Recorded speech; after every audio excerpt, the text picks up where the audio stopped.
So today we are talking about Bandicoots, the creature that inspired Crash Bandicoot from the super popular video game series. We're going to look at the animal that started it all. And you guys know how I do this. We are going to start with a bit of anatomy. So bandicoots are marsupials, which means that they are part of the same family as kangaroos actually.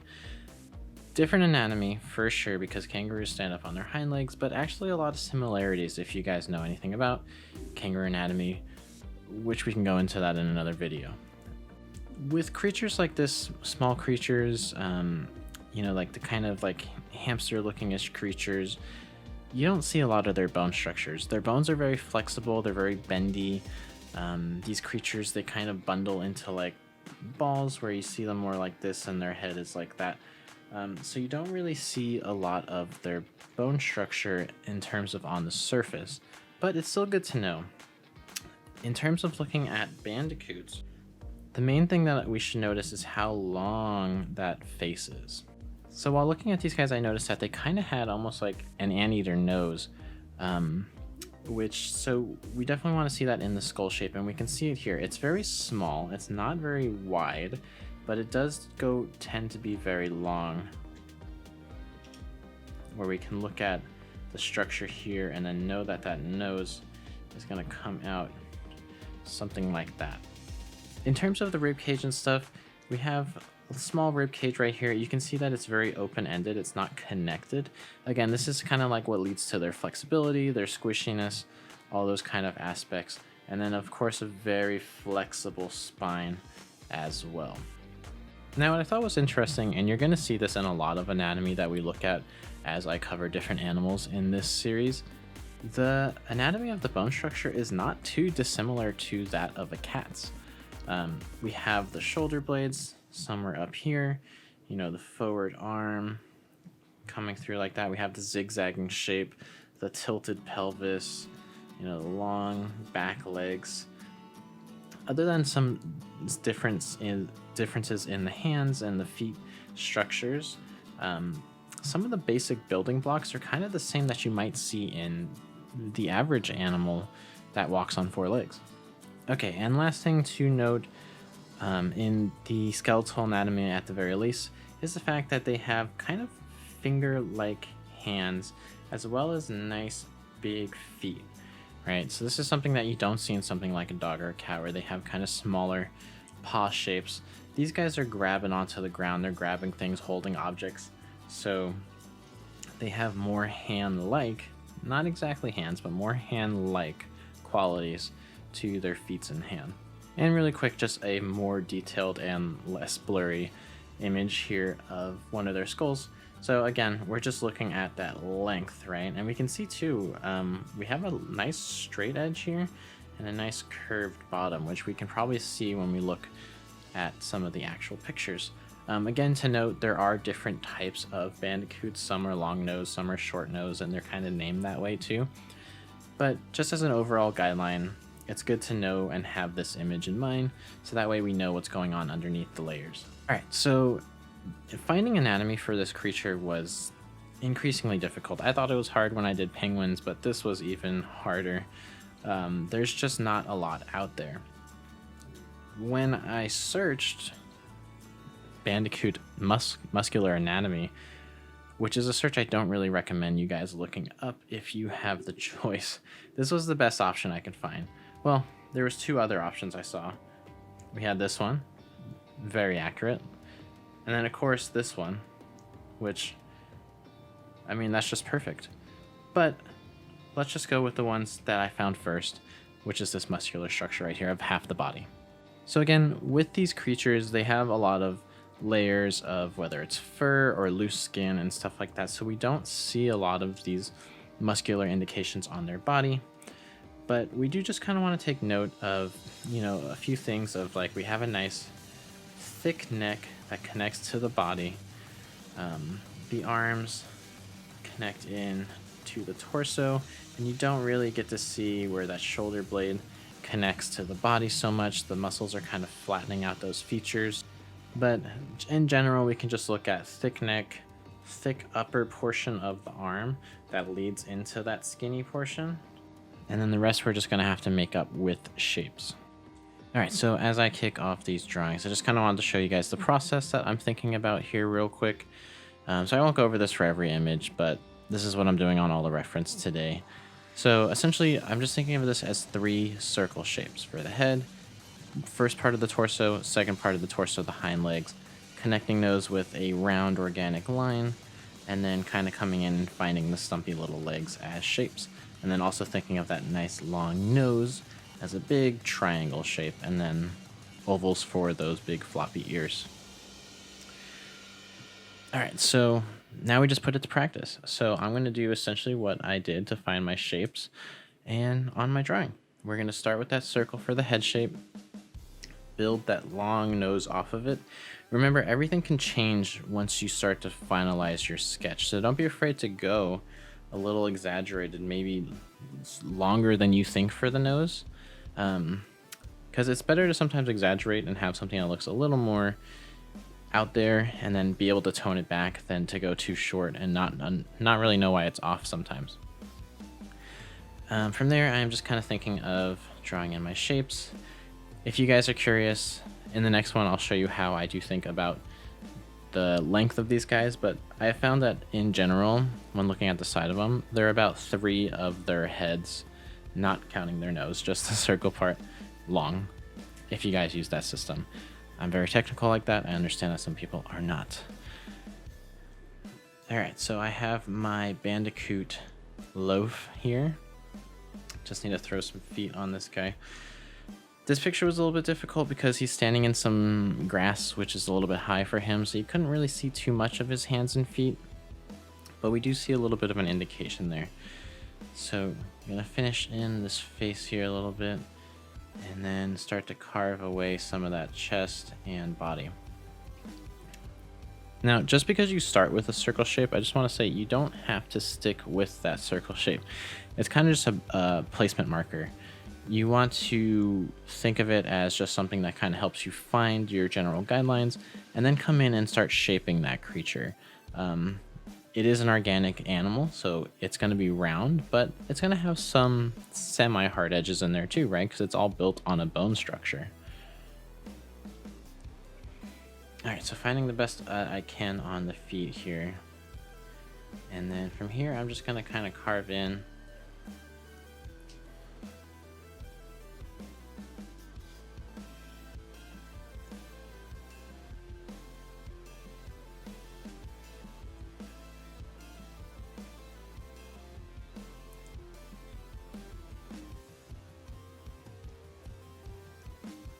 So testing out different ways of drawing the mouth, or not the mouth, but the nose structure, the snout, and then just kind of trying to see the head shape for what it is.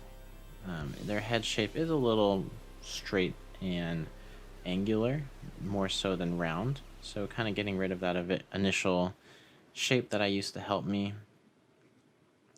And of course, what you can do with every ground drawing is now you get to draw on top of it. So this is the part where you can grab your ink pen, your micron, whatever you're using, and come in and tighten it up a little bit if you want. You can come in with a darker pencil if you drew the first drawing with blue or something like that. And we get to make our final decisions, our final lines here. So I'm not doing this on all of them, but this is a pretty simplistic creature in a way. A lot of its body details are hidden under its skin, so definitely had time to play around here, and you guys should definitely give yourself a chance to explore these guys. Remember, we were talking about when we were looking at that bone structure, nice round bendy spine, kind of tucks under themselves.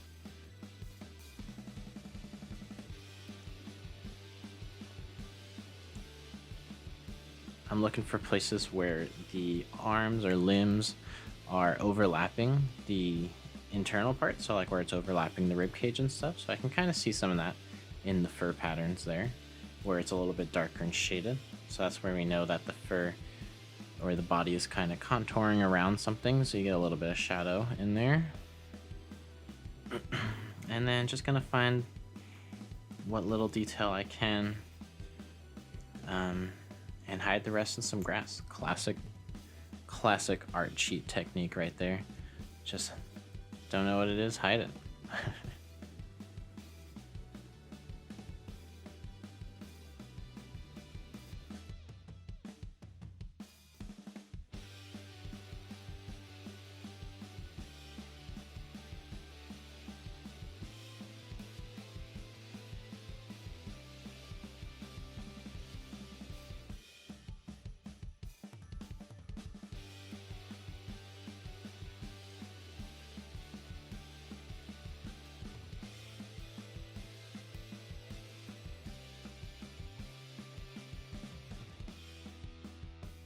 All right, Bandicoot 1 down, and moving on to the second one. We got 4 more to go after this guy. All right, so I have my cheat sheet up there at the top. As you guys can see, basic, simple structure that we just used in the first one. 3 circles connecting the body in between. That back circle is the bigger part. It's the hind of the whole body, right? So nice big legs back there, so we got a bigger circle. Very similar drawing, just this one's like sitting a little bit more, so it's a little more stumpy. What I did was I went for a little more of an ovalish egg kind of shape for the head here. I felt like that was a little more natural after looking at the skeleton that we looked at, the skull, of how elongated it was, kind of like this interesting torpedo shape. So rather than just a circle, I kind of went for a oval where I could kind of taper that nose better into.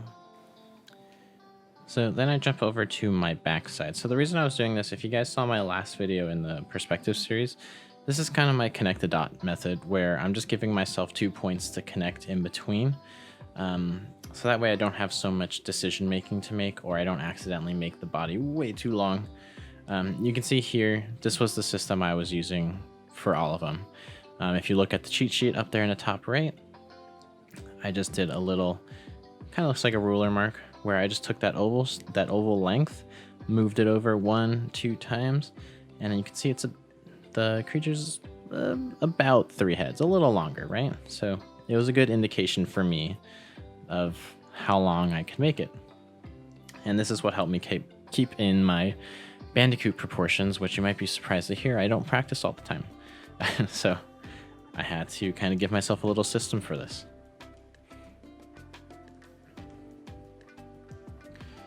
All right, good thing about this one is we were able to see the limbs really clear.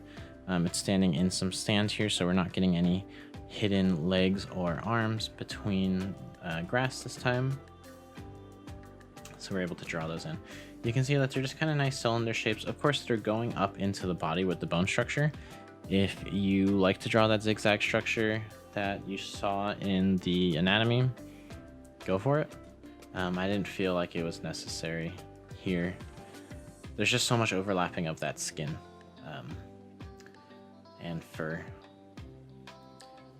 All right, so thinking about that back leg, I like to think of the back leg as a little more boxy.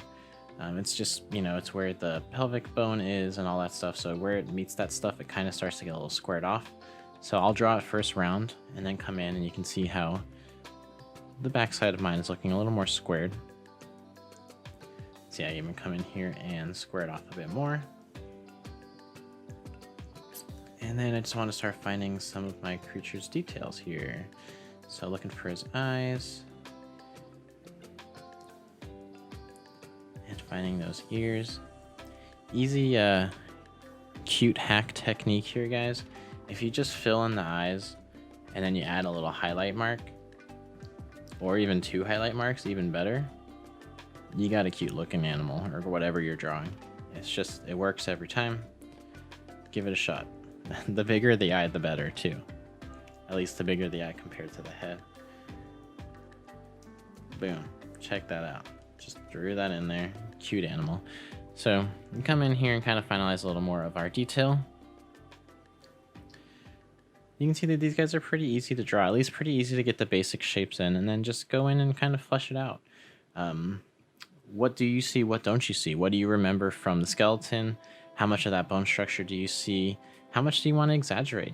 Use some artistic freedom here. Do you want the Bandicoot to have a really long nose? Do you want it to have a giant cartoony eye with a giant gleam, a giant like star gleam in it? Go crazy, guys. This is the opportunity, you know. Use this chance where the animal is not so detailed and structured to be free with it. Have some fun.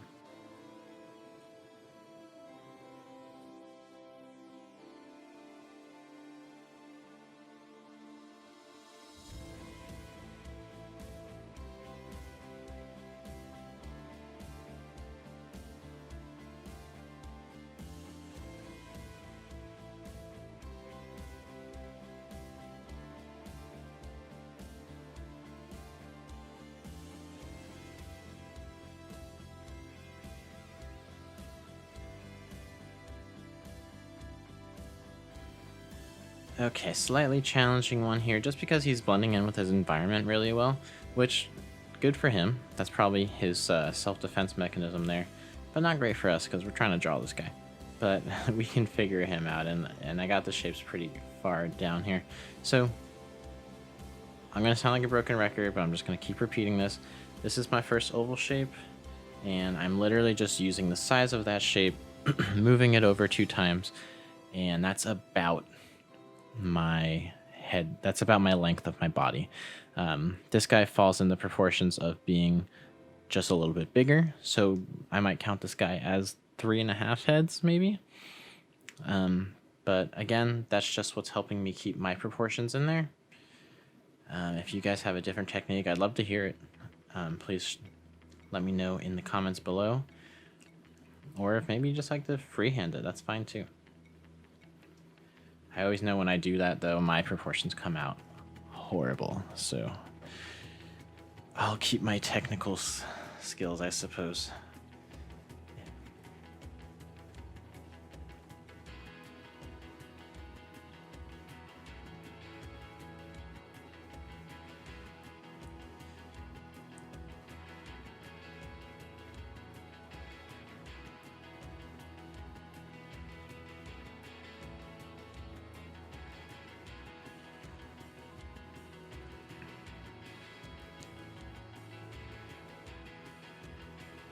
So you can kind of see that this guy has a bit of a bean-shaped body, right? And a cool thing that we got to add with this one is we had a little bit of like a walking motion, or he was reaching for something. So we had a little more action in this one. It wasn't such a standstill photo, which makes things a little more exciting, in my opinion, right? So got to draw his hand reaching out, try to figure that out. You got to think about what's going on. The bone structure in there. Again, it was pretty hard to see his hands. I don't know. The one in the sand was blending in for sure. And then the one up there, just kind of a little blurry, maybe. But did the best I could, thinking about the skeletal structure that we looked at in the beginning. And then drew a nice long foot on him there. And of course his tail going off. Alright, now that we got this figured out, we can come in and start to add in our details again. So, turned off my grid there so that way I can see some of those fur patterns. And I want to start carving in a little bit. So this is where you make the decisions of, did I make my nostril too big? Did I make my head too small, too wide, too oval?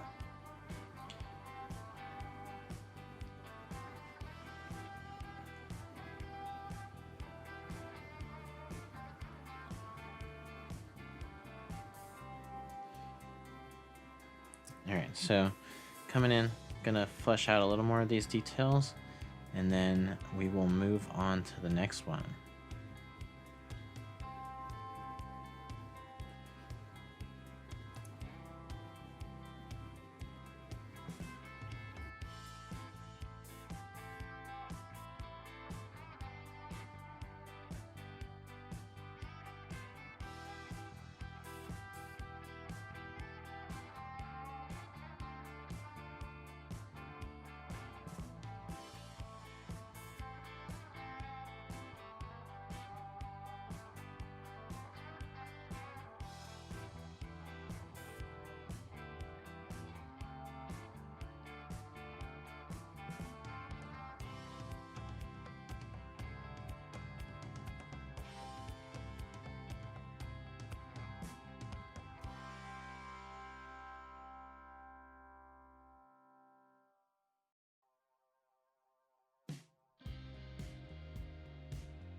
Okay, here we go. This is our fourth one out of the series of 5 Bandicoots.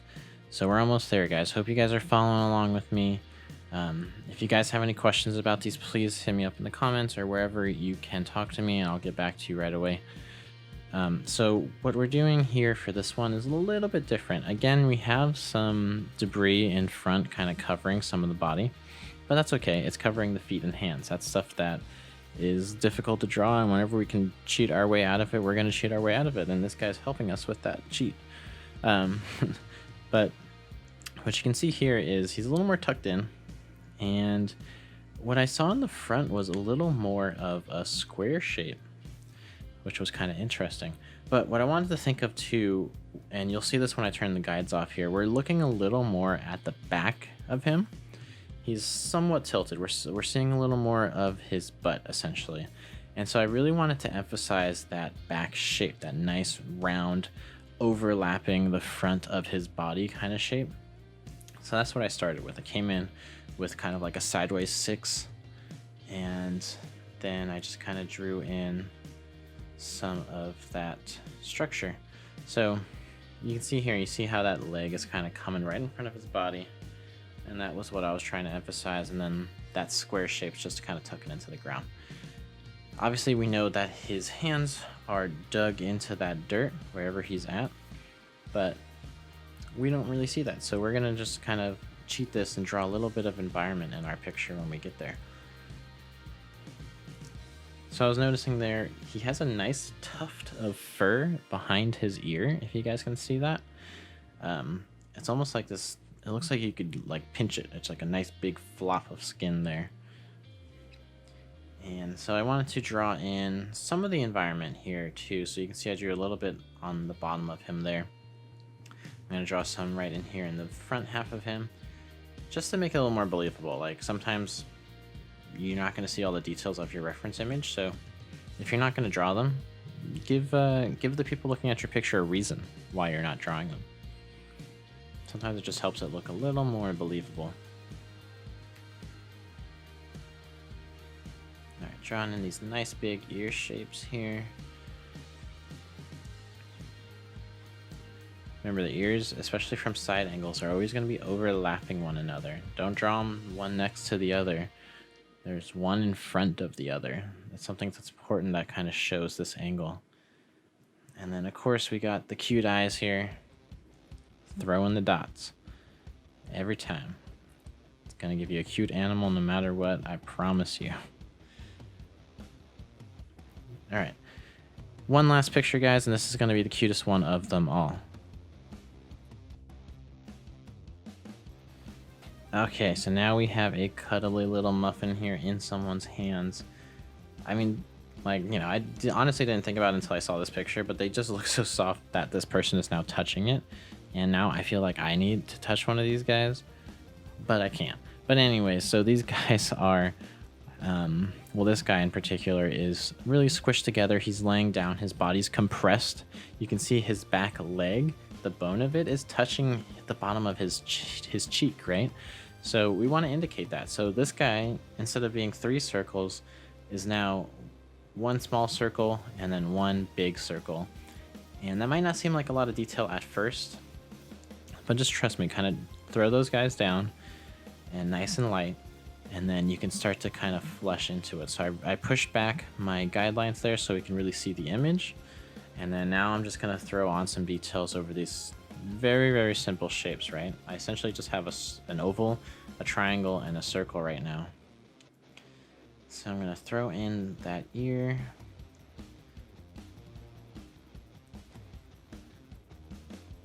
Get the other ear in there. Remember, on most angles of animals, you're always going to have one ear that goes into the head, and then the other one is going to be on the top line of the head, essentially because it's going into the head but on the other side of the body. So that's why it's just one of those things that enforces the perspective on your animal. All right, getting in his cute little snout there. They have these like really big noses that kind of completely dominate the whole bottom half of their snout. And I kind of wanted to get that cute like cheek fluff in there. If you guys look closely, you can see right above that cheek fluff, you see just the smallest indication of his right eye. Our left side, but his right eye. So drew in those eyes there real quick, and I just kind of want to start figuring out the rest of the body here. So how does the head connect to the body? Is there any indication of a neck? How much of the chest do you see? And really all I see in this is like a little indication of the chest. Got that leg up nice and high, he's all curled up. And I'm just gonna kind of flush that in a little bit, like think about the bone structures inside, but really just draw him as like a fluff ball that has a head.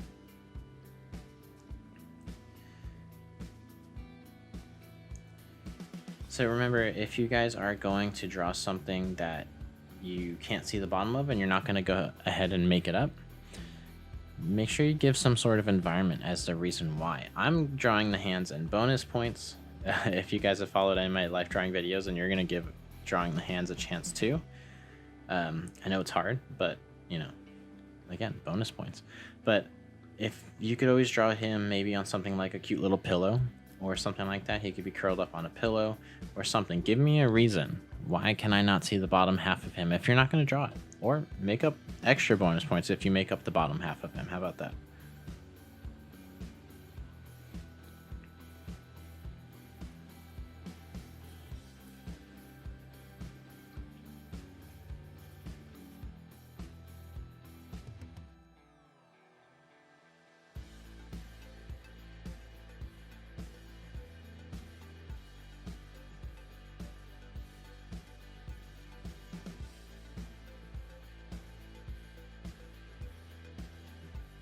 As I finish off drawing the hands here, just want to say thank you guys again for watching. I hope this video was helpful. I tried to keep the drawing part pretty slow so that you could draw along with me.